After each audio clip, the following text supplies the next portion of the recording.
नमस्कार शेतकरी मित्रांनो, आपण या आपल्या 5 एकर क्षेत्रामध्ये सोयाबीनचं पीक जे आहे ते सरी वरंब्यावर घेतलेलं आहे।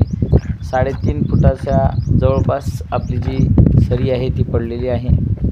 शेतकरी मित्रांनो, यावर्षी पाण्याचा जो अनुभव आहे तो सर्वांनाच माहिती आहे की खूप कमी प्रमाणात पाऊस झालेला आहे आणि अनिश्चित असा पाऊस झालेला आहे। त्यामुळे मित्रांनो, यावर्षी जी सरी वरंब्यावर आपण पेरणी केलेली आहे त्यामध्ये आपल्या पिकाची जी हाईट आहे ती कमी प्रमाणात वाढलेली दिसते आहे आणि आपलं जे पीक आहे ते कुठे ना कुठं जे आपल्याला एक हाईट हवी होती त्यापेक्षा थोडं कमी हाईट असल्याचं एक जाणवत आहे। मात्र सरी वरंब्यावरचं जे पीक आहे ते खूप सुंदररित्या येत असतं। यावर्षी काही कारणास्तव किंवा निसर्गाच्या अनियमिततेमुळे आपल्याला आपलं पीक जे आहे ते जसं पाहिजे तसं मिळालेलं नाही आहे।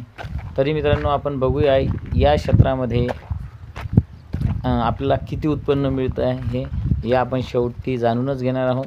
मित्रांनो, आता आपली दुसरी फवारणी झाली आहे। जे पीक आहे ते फुलाच्या स्टेजमध्ये आहे।